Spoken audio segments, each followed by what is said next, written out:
প্রশ্ন করে নীল ধ্রুব তারার কত যে কণ্ঠ কানে এলে বাঙালি আজও রোমাঞ্চিত হয়, এমন দরাজ আর ভরাট কণ্ঠের অধিকারী আর কেউ নন। আমাদের সবার প্রিয়, অত্যন্ত আপন হেমন্ত মুখোপাধ্যায়।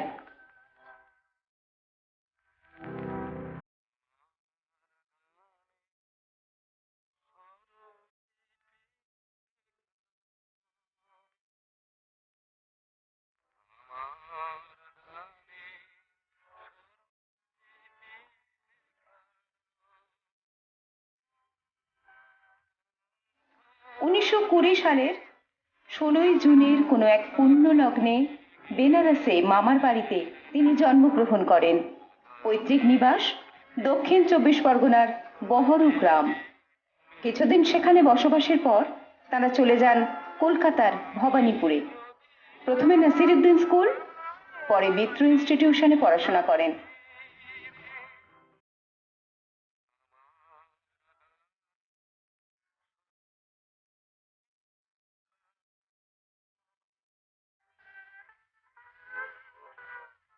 সেখানেই বন্ধুত্ব হয় সুভাষ মুখোপাধ্যায়ের সঙ্গে। সে সময় হেমন্ত মুখোপাধ্যায়ের শখ ছিল ছোট গল্প লেখার, আর বন্ধু সুভাষের শখ ছিল গান গাওয়ার। কিন্তু পরবর্তীকালে হেমন্ত মুখোপাধ্যায় গায়ক হলেন আর সুভাষ মুখোপাধ্যায় কবি হিসাবে পরিচিত হলেন। বিষ্ণুপ্রিয়া গো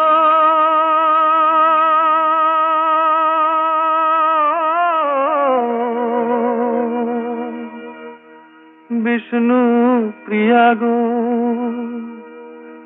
আমি চলে যাই, আমি চলে যাই। হেমন্ত মুখোপাধ্যায় প্রথমে শৈলেশ দত্তগুপ্তের কাছে গান শিখতে শুরু করেন ও পরবর্তীকালে ফণীভূষণ বন্দ্যোপাধ্যায়ের কাছে রাগরাগিনীর শিক্ষা নেন। তিনি ইন্টারমিডিয়েট পাশ করার পর বেঙ্গল টেকনিক্যাল ইনস্টিটিউটে ভর্তি হন ইঞ্জিনিয়ারিং পড়ার জন্য। এই সময়ই হেমন্ত মুখোপাধ্যায়ের লেখা ছোট গল্প সাহিত্য পত্রিকা দেশে প্রকাশিত হয়। পড়াশোনায় বেশি দিন মন টানেনি, মন টানে সঙ্গীতে। কবি সুভাষের উদ্যোগে তিনি প্রথম অল ইন্ডিয়া রেডিওতে সঙ্গীত পরিবেশন করেন। তখন তিনি নবম শ্রেণীর ছাত্র।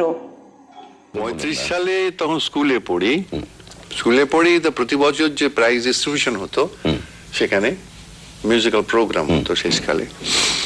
তো কোনো বছর আমাকে ডাকা হয় না। তো সুভাষ মুখোপাধ্যায় আমার সহপাঠী কবি, সে বলল চল তোকে রেডিওতে নিয়ে যাবো। এর ঠিক 2 বছর পর প্রকাশিত হয় গ্রামোফোন কোম্পানি থেকে তার প্রথম বাংলা গানের রেকর্ড। জানিতে যদি গো তুমি পাশানে কি দেখায়াছে, গোপন বাণী পিতারি তোমার পরশ যাতে। এরপর তাকে আর পেছন ফিরে তাকাতে হয়নি, পার করে গেছেন একটার পর একটা চড়াই। 40-এর দশকে আইপিটি এর সাথে যোগাযোগের সূত্রে পরিচয় হয় সুরকার সলিল চৌধুরীর সাথে। বলতে একটা গান করেছি কিন্তু পুরোটা হয়নি, শোনাও তো আবার উপরে উঠে এসে আমাকে শোনালো গায়ের বধূ। এইটা আমার চাই। গায়ের বধুর কথা তোমায় শোনাই, শোনো রূপ কথা নয় সে নয়, জীবনের মধু মাসের কুসুম ছেড়ে গাথা মালা শেষের ভেজা কাহিনী শোনাই শোনো। 1947 সালে দুজনের মেল বন্ধনে রেকর্ড করা গায়ের বধূ গানটি 2 বন্ধুকে জনপ্রিয়তার শীর্ষে পৌঁছে দেয়। 1950 সালে তিনি মুম্বাই থেকে ডাক পান।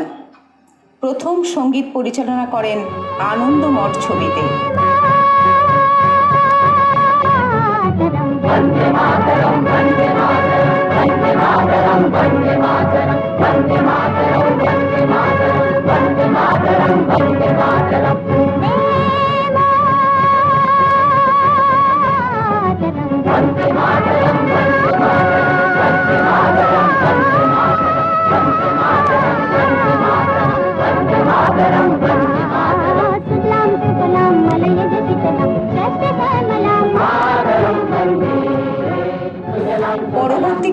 বাংলা আধুনিক গান, বাংলা ছবির সঙ্গীত পরিচালনা, হিন্দি ছবির সঙ্গীত পরিচালনা অত্যন্ত নিপুণ হাতে সামলেছেন।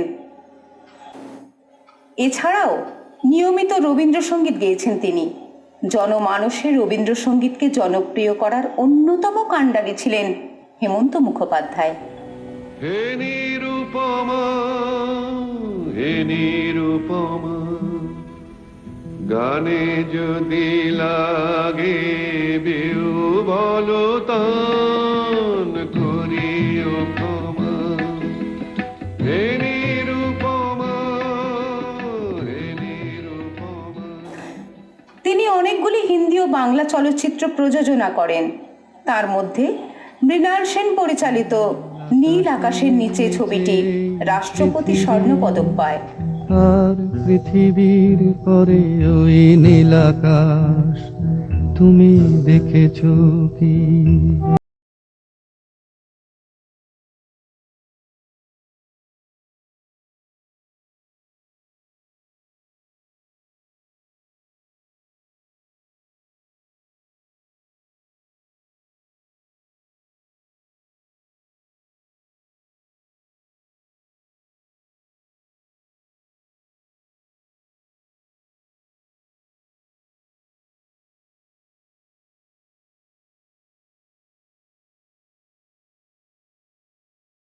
নিন্দিতা নামে একটি জনপ্রিয় বাংলা ছবি পরিচালনাও করেন তিনি।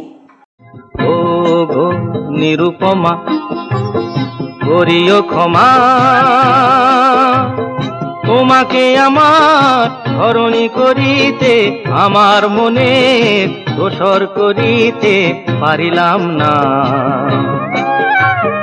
পারিলাম না তো কিছুতে। ও গো নিরুপমা।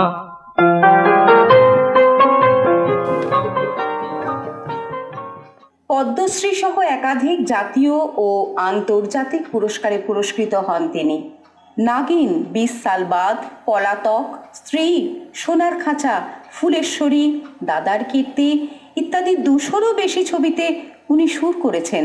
গেয়েছেন অসংখ্য বাংলা আধুনিক গান ও অজস্র জনপ্রিয় হিন্দি গান।